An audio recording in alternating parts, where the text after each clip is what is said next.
All right, this video is meant to free you from the clutches of keyword research, okay? If you are someone who obsesses over getting the perfect keyword combination to try and make sure that your video views don't fluctuate and that they always just increase and go up and up and up with every single upload, I'm here to tell you that does not exist. If you look at keyword research like this, you're going to overwhelm yourself and you're always going to think that you're doing something wrong instead of focusing on creating content that you love that'll serve your audience. If you're new here, hey, I'm Liz, YouTube business coach, and by the end of this video, I want you to stop overthinking keyword research. I want you to stop obsessing over the views of each of your individual videos so that you can start creating more content with ease. So first and foremost, you have to understand that keywords are not a guarantee of thousands of views. People don't really understand how keywords work, and it's not their fault because the YouTube space really does treat keywords like magic pills that'll guarantee your videos hitting hundreds of thousands of views, and that's just not how it works. What keywords do is they guarantee that your videos on the platform will be searchable, aka that people will be able to find your videos if they search for a particular keyword. It's very different. That's two very different things because it still means that people can still see your video and still choose not to watch it. Let's break this down even further with a little bit of a food analogy. I like food analogies. So imagine that YouTube is a big, huge house, right? And inside of this house is a lot of stuff, all sorts of stuff. Pretend the stuff is videos, your videos, everybody's videos you're competing with. Now, it's much easier to find the stuff you're looking for if you know where to look for it. For instance, if you're looking for snacks, but someone put all the snacks in the bathroom, you're gonna have a hard time finding it, right? So that's why you want your keywords to make sense for your videos, to help put your videos in a spot where they can easily be found. So, posting your YouTube videos without keywords is the equivalent of putting your snacks in the bathroom and expecting your hungry visitors to find them and know exactly where they are. Doesn't make sense. And you might be saying to yourself, well, Liz, I'm using keywords. I'm still not seeing the views and subscribers that I'm looking for. What gives? We'll get to that. And trust me, I know exactly how you feel. I was there. I was doing the keywords. I was wondering, listen, I'm putting snacks in the kitchen. Why aren't my videos being chosen? Like, what's really going on here? There's another step to this. So, when you're trying to figure out, okay, I have my keywords. Why aren't I getting more views and more subscribers? What I'm expecting to get in terms of views and subscribers right now when I compare myself to similar channels. Let's go back to the snack analogy. So, I figured that if I wanted more people to watch my videos to compete with all the other snacks in the kitchen, right, I had to do something that they were already going for. Something sweet, something sugary, something processed, something that would be a carbon copy of what everyone else was doing. But at the end of the day, that's not really sustainable because I don't want to create junk food. I want to create stuff with substance, just like you do. We don't want to create the get-rich-quick content, the clickbait titles, the stuff with no substance. We don't want to create carbon copy content. We don't want to mimic these other channels. We don't want to do clickbait titles. We don't want to do get-rich-quick content. We don't want to do any of that crap, right? And you can see what's happening on these other channels who are doing this stuff, where now they've amassed a huge following and they just don't like their content. So they're posting videos with them crying about how much they hate what they do, how they don't want to talk about Instagram anymore. They want you to follow them over to their second vlog channel.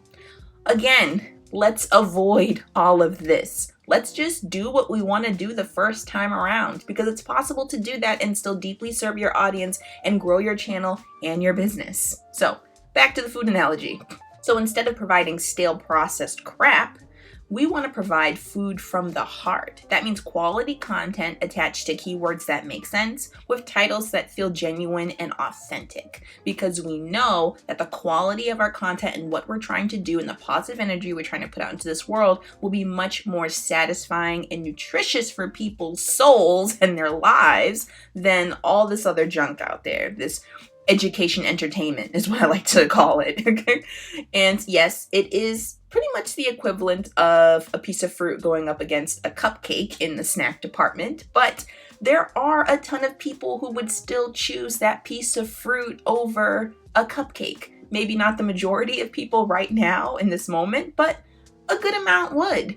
And a good amount would, especially when they're sick and tired of the processed junk, when it's been making them sick, and it's been making them feel like crap, and they're over it, and they want something fresh. So, maybe instead of a boring apple, your content is more like a juicy bag of grapes, or insert favorite fruit here. And if you're thinking to yourself that that'll take too long, that you don't have time to wait to grow your subscriber counts and your views this way by creating this quality content and using keywords that aren't clickbaity, then I dare you to ask yourself, why are you in a rush?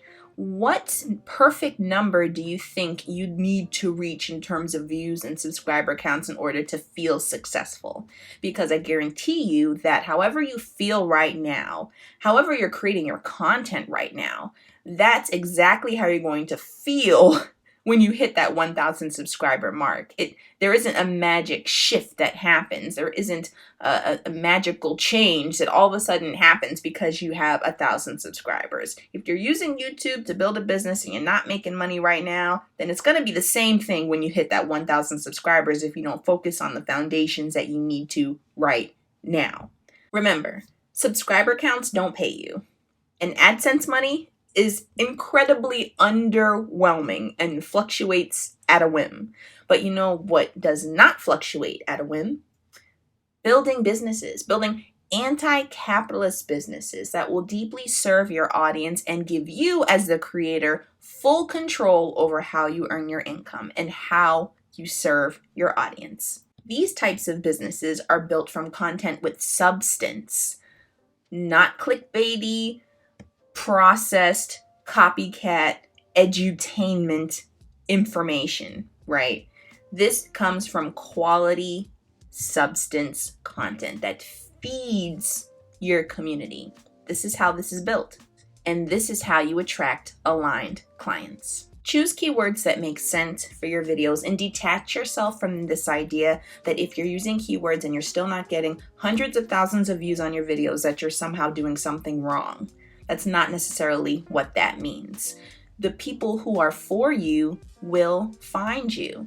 Let's let go of this idea that we have to attract the masses first to then find our ideal audience. Let's stop trying to look for needles in haystacks when we don't have to, okay? Even if you're getting 10 to 30 views on a video, that's still basically a classroom size full of people, because remember, views are people who have decided to come and watch your video and to show up and be served by you and to hear what you have to say. So make sure you serve them like you had an audience of 1,000. If you want to create YouTube content with substance without overwhelming yourself with keyword research and still attract your aligned clients, then definitely join me in my one-on-one program using the link in the description box below. If you have any questions, feel free to shoot me a DM on Instagram. That's where I'm at most of the week. If you found this video helpful, don't forget to like, share, subscribe. You know the drill. Let me know in the comments below if you found the food analogy helpful. I did. And honestly, the conversation around keywords is way more complex than it needs to be. And that's done on purpose because keywords is the moneymaker in this industry. If you don't trust your ability to use keywords, then honestly, that's an endless source of income for these course creators. So let's just simplify it, because it doesn't have to be this complicated. And if you need help creating engaging YouTube scripts for your videos, I have a free tool that's available down in the description box below as well. So go ahead and grab that. And if you want to keep the conversation around keywords going, don't forget to check out this video next. I'll see you there. Bye.